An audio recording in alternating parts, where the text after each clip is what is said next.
നമസ്കാരം പ്രിയപ്പെട്ടവരെ, നമ്മുടെ പുതിയൊരു അധ്യായത്തിലേക്ക് ഏവർക്കും ഹൃദ്യമായ സ്വാഗതം. എല്ലാവരും സുഖമായിരിക്കുന്നെന്ന് കരുതുന്നു. മിഥുനം 1-ാം തീയതി ഒരു തിങ്കളാഴ്ചയും കറുത്ത വാവും ഒത്തുചേരുന്ന അതീവ വിശേഷവും അതേസമയം അതീവ ശ്രദ്ധിക്കേണ്ടതുമായ ഒരു ദിവസമാണ്. ആ ദിവസത്തെക്കുറിച്ചാണ് നാം ഇന്ന് പരാമർശിക്കാൻ പോകുന്നത്. നാം പുലർച്ചെ പ്രശ്നത്തിൽ കണ്ട ചില കാര്യങ്ങൾ നിങ്ങളുമായി പങ്കുവെക്കുന്നു. ചില നക്ഷത്രക്കാരുടെ ജീവിതത്തിൽ ഇത് ശുഭകരമാണെങ്കിൽ മറ്റു ചില നക്ഷത്രക്കാർക്കിത് അതീവ ദോഷകരമായ നിമിഷം തന്നെയാണ്. ജ്യോതിഷപ്രകാരം സൂര്യനും ചന്ദ്രനും ഒരേ രാശിയിൽ നേർരേഖയിൽ വരുന്ന അമാവാസി ദിനം, അതിൽ തന്നെ ചന്ദ്രൻ്റെ ദിവസമായ തിങ്കളാഴ്ച വരുന്നത് സോമാവതി അമാവാസി എന്ന വലിയ പ്രാധാന്യമുള്ള ഒന്നാണ്. എന്നാൽ മിഥുന രവി സംക്രമം നടക്കുന്ന ഈ വേളയിൽ ചില പ്രത്യേക ഗ്രഹനിലകൾ കാരണം നാം നേരത്തെ പറഞ്ഞതുപോലെ ചില നക്ഷത്രക്കാർക്ക് കഷ്ടതകളും അപകടങ്ങളും ജീവഹാനിയുമെല്ലാം സംഭവിക്കാൻ സാധ്യതയുണ്ട്. അതുപക്ഷേ ശത്രുക്കളാലുള്ള അപകടങ്ങളാവാം. അതുകൊണ്ട് തന്നെ ചില നക്ഷത്രക്കാർ അതീവ ശ്രദ്ധ പുലർത്തേണ്ടതുണ്ട്. പ്രിയപ്പെട്ടവരെ, ജ്യോതിഷമെന്നത് ഭയപ്പെടുത്താനല്ല, നിങ്ങൾക്ക് വരാനിരിക്കുന്ന കാര്യങ്ങളെക്കുറിച്ചും നിങ്ങൾ ജീവിതത്തിൽ ശ്രദ്ധിക്കേണ്ട കാര്യങ്ങളെക്കുറിച്ചും ഒരു മുൻകരുതൽ നിങ്ങൾക്ക് ലഭിക്കുവാനാണ്. അതായത്, ഒരു മഴ വരുമ്പോൾ നാം കുട കയ്യിൽ കരുതുന്നത് പോലെ നമുക്കൊരു പ്രയാസം വരുന്നുണ്ട് എന്ന് നാം അറിയുമ്പോൾ നമുക്ക് അല്പം ശ്രദ്ധ കൊടുക്കുവാനും അത്തരം വലിയ പ്രയാസങ്ങളിൽ നിന്നും പ്രതിസന്ധികളിൽ നിന്നും മറികടന്ന് മുന്നോട്ട് പോകുവാനും സാധിക്കും. നമുക്കറിയാം, നമ്മുടെ എല്ലാം ജീവിതത്തിൽ എല്ലാവരും നമ്മുടെ നന്മ ആഗ്രഹിക്കുന്നവരല്ല. സാഹചര്യം ഒത്തുവന്നാൽ നമ്മുടെ ജീവിതം തകർക്കുവാനും നമ്മെ അപായപ്പെടുത്തണമെന്നും ആഗ്രഹിക്കുന്നവർ നമുക്ക് ചുറ്റുമുണ്ട്. പല ആളുകൾക്കും അത്തരം ആളുകളെ തിരിച്ചറിയാൻ സാധിക്കാറില്ല. എന്നാൽ അത് തിരിച്ചറിഞ്ഞവർ ജീവിതത്തിൽ വിജയിച്ചവർ തന്നെയാണ്. തങ്ങളുടെ പരാജയം ആഗ്രഹിക്കുന്നവരെ തിരിച്ചറിഞ്ഞാൽ നാം ജീവിതത്തിൽ പാതി വിജയിച്ചു കഴിഞ്ഞു. കാരണം അത്തരം ആളുകൾ തന്നെയാണ് നമ്മുടെ ജീവിതത്തിലേക്ക് പല വിധത്തിലുള്ള നെഗറ്റീവ് കാര്യങ്ങളും കടത്തിവിട്ട് നമ്മെ തളർത്തുന്നത്. അവരുടെ ലക്ഷ്യം തന്നെ നമ്മെ തളർത്തുക എന്നതാണ്. ജ്യോതിഷത്തിൽ സൂര്യചന്ദ്രന്മാരുടെ സംഗമ ദിനമാണ് അമാവാസി. മനസ്സിൻ്റെ കാരകനായ ചന്ദ്രൻ പൂർണ്ണമായും ക്ഷയിച്ചു നിൽക്കുന്ന ഭൂമിയിലേക്ക് പ്രകാശവും പോസിറ്റീവ് ഊർജ്ജവും ഏറ്റവും കുറവ് കിട്ടുന്ന ഒരു സമയമാണിത്. അതിലുപരിയായി ഇത്തവണ മിഥുന സംക്രമ വേളയിലാണ് ഈ അമാവാസി വരുന്നത്. ജ്യോതിഷ ശാസ്ത്രപ്രകാരം ഈ സമയത്തെ ഗ്രഹനിലകളുടെ മാറ്റം ചില നക്ഷത്രക്കാർക്ക് അത്ര അനുകൂലമല്ല. അതുകൊണ്ടാണ് നാം ഇത് നിങ്ങളോട് പറയുന്നത്. നിങ്ങൾ വിശ്വസിക്കുന്ന പ്രപഞ്ചശക്തിയുടെ കരുണയും ആ ഒരു ചൈതന്യവും നിങ്ങൾക്കുള്ളത് കൊണ്ട് തന്നെയാണ് ഈ ഒരു സൂചന, ഈ ഒരു സന്ദേശം നിങ്ങളിലെത്തുന്നത്.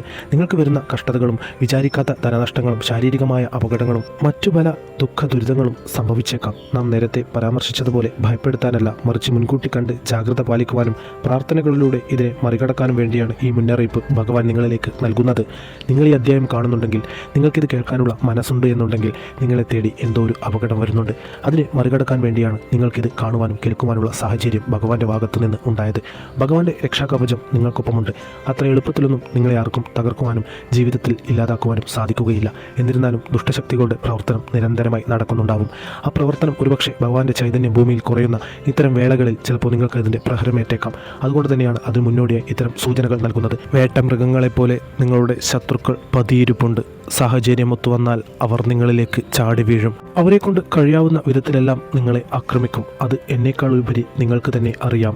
അതുകൊണ്ട് ഭഗവാന്റെ ചൈതന്യം ഭൂമിയിൽ കുറയുന്ന വേളയിലായിരിക്കും ഇത്തരം കാര്യങ്ങൾ സംഭവിക്കുന്നത്. എന്നാൽ ഭഗവാന്റെ ചൈതന്യം നിങ്ങളിൽ നിറഞ്ഞു നിൽക്കുന്നത് കൊണ്ട് തന്നെയാണ് എത്ര വലിയ ശത്രുക്കൾ നിറഞ്ഞു വേട്ടയാടിയാലും നിങ്ങൾക്കൊരു പോറൽ പോലും ഏൽക്കാതെ ഇതുവരെ എത്തിയത്. എന്നിരുന്നാലും ഇത്തരം സാഹചര്യങ്ങളിൽ ഒരു മുൻകരുതലുകൾ വേണം. ഭഗവാന്റെ ആ ചൈതന്യം അല്ലെങ്കിൽ പോസിറ്റീവ് ഊർജ്ജം ഭൂമിയിൽ കുറയുന്ന വേളയിൽ ഇത്തരം നെഗറ്റീവ് ഊർജ്ജം വളരെയധികം സ്വാധീനം ചെലുത്തും. ഇത്തരം ദുഷ്ടശക്തികൾ അവരുടെ എല്ലാ ശക്തിയും ഉപയോഗിച്ച് ഭൂമിയിൽ ഇത്തരം പ്രയാസങ്ങളും പ്രതിസന്ധികളും ഉണ്ടാക്കുവാൻ ശ്രമിക്കും. നമ്മുടെ സമൂഹത്തിൽ കാണുന്ന പല പ്രയാസങ്ങളിലും പല അക്രമങ്ങളും പല കുഴപ്പങ്ങൾക്കും പിന്നിൽ ഇത്തരം ദുഷ്ടശക്തികൾ തന്നെയാണ്. അതുകൊണ്ട് അത്തരം ദുഷ്ടശക്തികളെ ജീവിതത്തിൽ നിന്ന് അകറ്റി നിർത്തുക. ആത്മാവിൻ്റെ കാരകനായ സൂര്യനും മനസ്സിൻ്റെ കാരകനായ ചന്ദ്രനും മിഥുനൻ രാശിയിൽ ഒന്നിച്ചു ചേരുകയാണ്. മിഥുനം ബുധൻ്റെ രാശിയാണ്. ബുധൻ്റെ വീട്ടിൽ സൂര്യനും ചന്ദ്രനും അമാവാസി ദോഷത്തോടെ നിൽക്കുമ്പോൾ ചിന്താക്കുഴപ്പങ്ങളും തെറ്റായ തീരുമാനങ്ങളും ഉണ്ടാകും. കുജശനി ദൃഷ്ടി, ചൊവ്വയുടെയും ശനിയുടെയും സ്വാധീനം. ഈ സമയത്ത് ക്രൂരഗ്രഹങ്ങളായ ചൊവ്വയുടെയും ശനിയുടെയും ദൃഷ്ടിയോ സ്വാധീനമോ ചന്ദ്രനിൽ പതിക്കുന്നുണ്ട്. ചൊവ്വ അപകടങ്ങളുടെയും രക്തച്ചൊരിച്ചിലിൻ്റെയും കാരകനാണ്. ശനി കഷ്ടതകളുടെയും തടസ്സങ്ങളുടെയും കാരകനാണ്.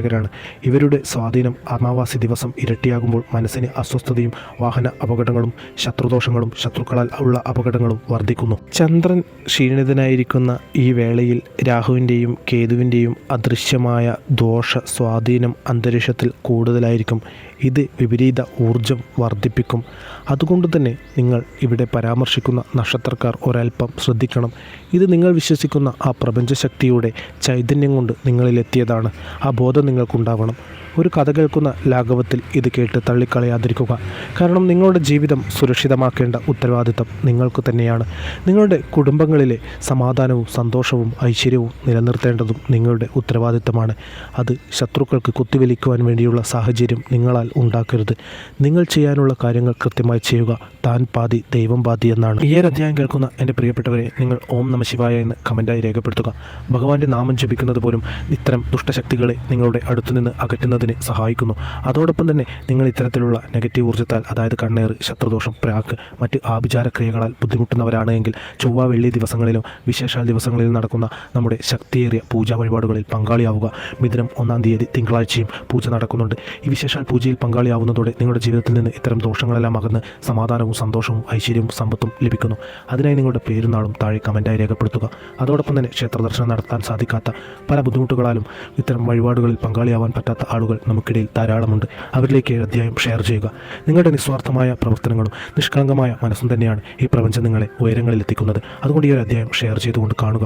അതോടൊപ്പം തന്നെ എന്നത്തെയും പോലെ നിങ്ങളുടെ വിലയേറിയ ലൈക്കുകൾ ഈ ഒരു അധ്യായത്തിന് ചെയ്യുക. മിഥുനം 1 തിങ്കളാഴ്ച അമാവാസി ദിവസം ഒരൽപ്പം ശ്രദ്ധിക്കേണ്ട ശത്രുക്കളാൽ ചില അപകടങ്ങളോ അല്ലെങ്കിൽ പല പ്രയാസങ്ങളും അനുഭവിക്കാൻ സാധ്യതയുള്ള പുലർച്ചെ പ്രശ്നത്തിൽ കാണുവാൻ സാധിച്ച ആദ്യത്തെ നക്ഷത്രം മകൈര്യമാണ്.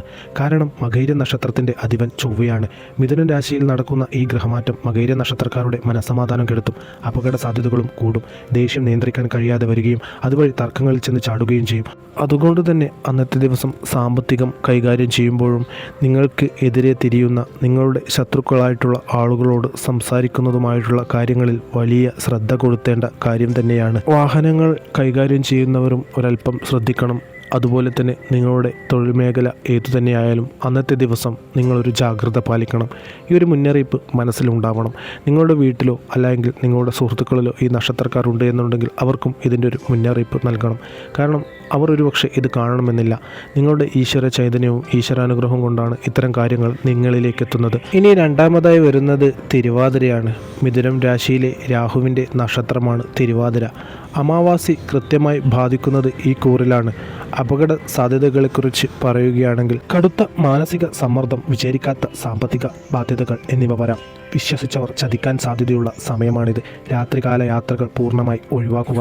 ജീവിതത്തിൽ പ്രയാസങ്ങളും പ്രതിസന്ധികളും നിറഞ്ഞു നിൽക്കുന്ന ഇത്തരം സാഹചര്യങ്ങളെ നാം വേണ്ട രീതിയിൽ മുൻനിർത്തി വിലയിരുത്തി മുന്നോട്ട് തന്നെ പോകണം. അല്ലെങ്കിൽ ചില ആളുകൾക്ക് സംഭവിക്കുന്ന പോലെ അപകടങ്ങൾ നിങ്ങളുടെ ജീവിതത്തിലേക്കും കടന്നു വന്നേക്കാം. നാം നേരത്തെ പരാമർശിച്ചതുപോലെ നമ്മുടെ ജീവിതത്തിലെ സുരക്ഷകളും എല്ലാം നാം തന്നെയാണ് ശ്രദ്ധിക്കേണ്ടത്. ഇത്തരം മുൻകരുതലുകൾ എടുക്കുന്നവർക്ക് വലിയ രീതിയിലുള്ള പ്രയാസങ്ങളും പ്രതിസന്ധികളും ഇല്ലാതെ കടന്നുപോകാൻ സാധിക്കുന്നു. ഈ ഒരു സമയത്ത് പൂർണ്ണമായും നിങ്ങളുടെ തകർച്ച ആഗ്രഹിക്കുന്ന, അല്ലെങ്കിൽ നിങ്ങളുടെ കണ്ണുനീര് ആഗ്രഹിക്കുന്ന, നിങ്ങൾ തകർന്നു കാണണമെന്ന് ചിന്തിക്കുന്ന ആളുകളിൽ നിന്ന് മാറി നിൽക്കുന്നതാണ് ഉചിതമായ കാര്യം. സാമ്പത്തികപരമായ കാര്യങ്ങൾ കൈകാര്യം ചെയ്യുമ്പോൾ അതീവ ശ്രദ്ധയുണ്ടാവണം. അല്ലെങ്കിൽ ഇതെല്ലാം നിങ്ങൾക്ക് വളരെയധികം പ്രതികൂലമായി ബാധിക്കുകയും ജീവിതം ഒറ്റ നിമിഷം കൊണ്ട് തകിടം മറിയുകയും ചെയ്യും. അത്തരത്തിൽ സംഭവിച്ച ധാരാളം ആളുകളെ നമുക്ക് തന്നെ അറിയാവുന്നതല്ലേ.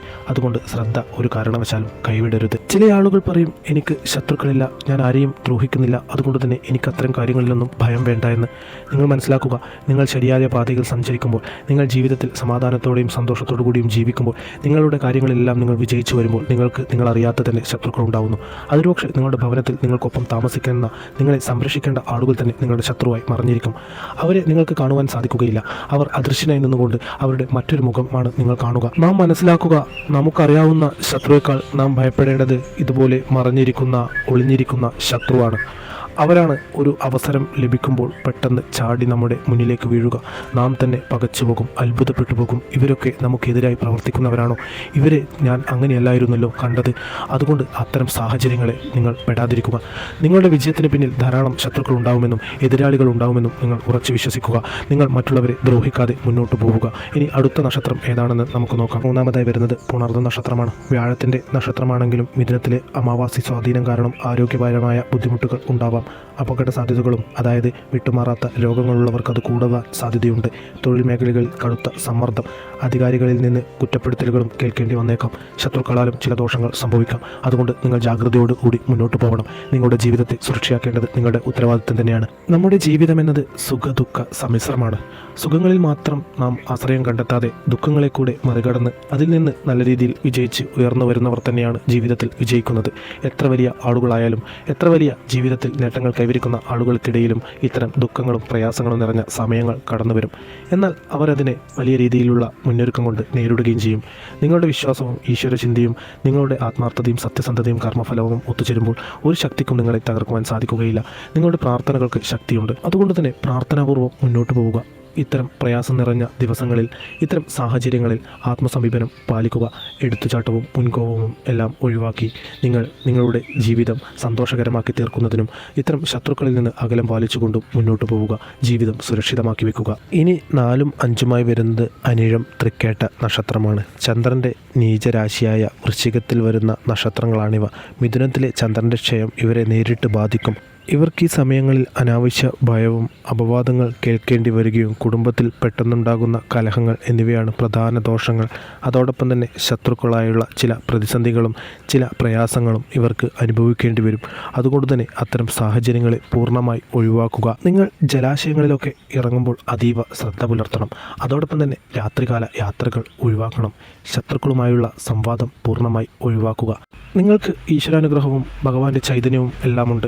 എന്നിരുന്നാലും ഇത്തരം നെഗറ്റീവ് ഊർജ്ജം ഭൂമിയിൽ നിറയുന്ന സാഹചര്യത്തിൽ പ്രാർത്ഥനാപൂർവ്വം മുന്നോട്ട് പോവുക. ജീവിതത്തിൽ ജാഗ്രത പുലർത്തുക. ഇനി അടുത്തതായി വരുന്നത് ആയില്യം നക്ഷത്രമാണ്. ബുധൻ്റെ നക്ഷത്രമാണ്. മിഥുനത്തിൽ ബുധൻ നിൽക്കുന്നുണ്ടെങ്കിലും അമാവാസി ദോഷം ചിന്തകളെ വികലമാക്കും. നിങ്ങൾ വലിയ ചതിയിൽ പെട്ടുപോകാൻ സാധ്യത കൂടുതലാണ്. ഒപ്പുവെക്കുന്ന രേഖകൾ സൂക്ഷിക്കുക. പണമിടപാടുകൾ വലിയ നഷ്ടം സംഭവിക്കാനുള്ള സാധ്യതയുമുണ്ട്. അതുകൊണ്ട് തന്നെ ഇത്തരം സാഹചര്യങ്ങളിൽ വലിയ ജാഗ്രത പാലിക്കുക. ശത്രുക്കളാൽ അകലം പാലിക്കുക. ഒരുപക്ഷെ നിങ്ങൾക്കറിയാവുന്ന ശത്രുക്കളായിരിക്കുകയില്ല നിങ്ങൾക്കെതിരെ പ്രവർത്തിക്കുന്നത്. നാം മനസ്സിലാക്കുക, പതിയിരിക്കുന്ന ശത്രുവായിരിക്കും. നമുക്കറിയാതെ അദൃശ്യനായി നിൽക്കുന്ന ആ ശത്രുവായിരിക്കും ഇത്തരം വേളയിൽ നമ്മുടെ ജീവിതം ഇല്ലാതാക്കുന്നത്, നമ്മുടെ ജീവിതം പാടെ തകർക്കുന്നത്. അതുകൊണ്ട് കടുത്ത ജാഗ്രത തന്നെ പാലിക്കണം. ആരുമായി വാക്കുതർക്കത്തിനോ കലഹങ്ങൾക്കോ ഈ സമയത്ത് നിൽക്കരുത്. നിങ്ങളുടെ ജീവിതത്തിൻ്റെ സുരക്ഷ നോക്കുക. നിങ്ങളുടെ ജീവിതത്തിൽ ഉയർച്ചകളെക്കുറിച്ച് ആലോചിക്കുക. നന്മയ്ക്കായി പ്രവർത്തിക്കുക. മറ്റൊരാളുടെ നാശത്തിനായോ അല്ലെങ്കിൽ മറ്റൊരാളുടെ ജീവിതം തകർക്കണമെന്നോ ആഗ്രഹിച്ചുകൊണ്ട് മുന്നോട്ട് പോകരുത്. നിങ്ങളുടെ ജീവിതത്തിൽ സമാധാനവും സന്തോഷവും ഐശ്വര്യവും നിലനിൽക്കുന്നതിന് വേണ്ടി ഈ പ്രപഞ്ചശക്തിയോട് പ്രാർത്ഥിക്കുക. നിങ്ങൾ വിശ്വസിക്കുന്ന ആ പ്രപഞ്ചശക്തിയെ ആത്മാർത്ഥമായി പ്രാർത്ഥിക്കുക. ആ ചൈതന്യവും അനുഗ്രഹവും നിങ്ങൾക്കുണ്ടാവും. ആ ചൈതന്യത്തിൻ്റെയും അനുഗ്രഹത്തിൻ്റെയും പുറത്ത് തന്നെയാണ് നിങ്ങൾ ഇത്രയും കാലം സഞ്ചരിച്ചത്. എത്ര വലിയ ശത്രുവായാലും നിങ്ങളെ ആക്രമിക്കാൻ വരുമ്പോൾ അവർക്ക് തന്നെ അത് തിരിച്ചടിയാവുന്നതും നിങ്ങൾക്ക് ദൈവാനുഗ്രഹം ഉള്ളതുകൊണ്ട് തന്നെയാണ്. അതുകൊണ്ട് നിങ്ങൾ പ്രാർത്ഥനാപൂർവ്വം മുന്നോട്ട് പോവുക. പ്രിയപ്പെട്ടവരെ, ജ്യോതിഷം എന്നത് ദോഷങ്ങൾ പറഞ്ഞ് ഭയപ്പെടുത്താനല്ല, പരിഹാരങ്ങൾ ചെയ്ത് അതിനെ മറികടക്കാനാണ്.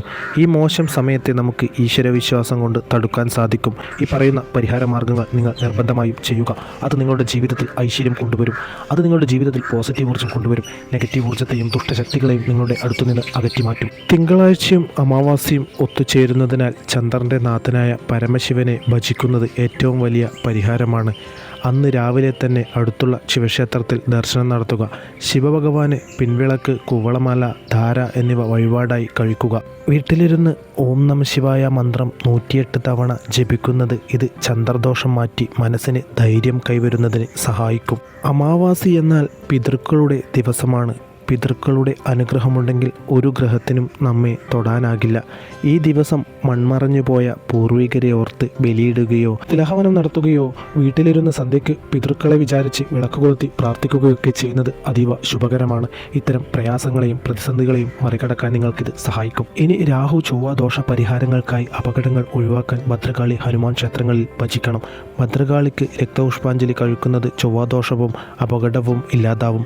അതോടൊപ്പം തന്നെ ഹനുമാൻ സ്വാമിക്ക് വെറ്റിലമാലയോ വെണ്ണയോ സമർപ്പിക്കുന്നത് രാഹുദോഷം കുറയ്ക്കുവാനും സഹായിക്കും.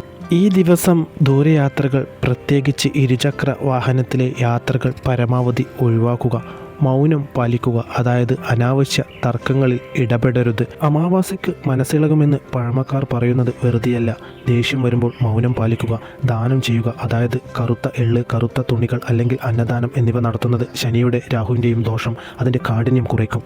ഗ്രഹങ്ങളുടെ മാറ്റമെന്നത് പ്രകൃതി നിയമമാണ്. കൊടുങ്കാറ്റ് വരുമെന്ന് മുന്നറിയിപ്പ് ലഭിക്കുമ്പോൾ നാം വീടിനുള്ളിൽ സുരക്ഷിതമായി ഇരിക്കാറില്ലേ? അതുപോലെ തന്നെയാണ് ഈ ജ്യോതിഷ മുന്നറിയിപ്പുകളും. മുകളിൽ പറഞ്ഞ നക്ഷത്രക്കാർ അമിതമായി ഭയപ്പെടേണ്ടതില്ല. പകരം അടിയുറച്ച ഈശ്വരവിശ്വാസത്തോടുകൂടിയും ജാഗ്രതയോടുകൂടിയും ഈ ഒരു ദിവസം കടന്നുപോകാൻ ശ്രമിക്കുക. പ്രാർത്ഥനയുള്ളിടത്ത് ഒരു അപകടവും വരില്ല. നിങ്ങളുടെ ഏവരുടെയും ജീവിതത്തിൽ നിന്ന് എല്ലാ ദോഷങ്ങളും ദുരിതങ്ങളും നെഗറ്റീവ് ഊർജ്ജവും അകന്ന് നിങ്ങളുടെ ജീവിതത്തിൽ സമാധാനവും സന്തോഷവും ഐശ്വര്യവും സമ്പത്തും നിറഞ്ഞു നിൽക്കട്ടെ എന്ന് നാം പ്രാർത്ഥിക്കാം. നമ്മുടെ പ്രാർത്ഥനകളിൽ നിങ്ങളെ ഉൾപ്പെടുത്താം. ഇത്തരം വിശ്വാസ സംബന്ധമായ അറിവുകൾ നിങ്ങളിലേക്ക് എത്തുന്നതിന് ഈ ചാനൽ പിന്തുടരുക.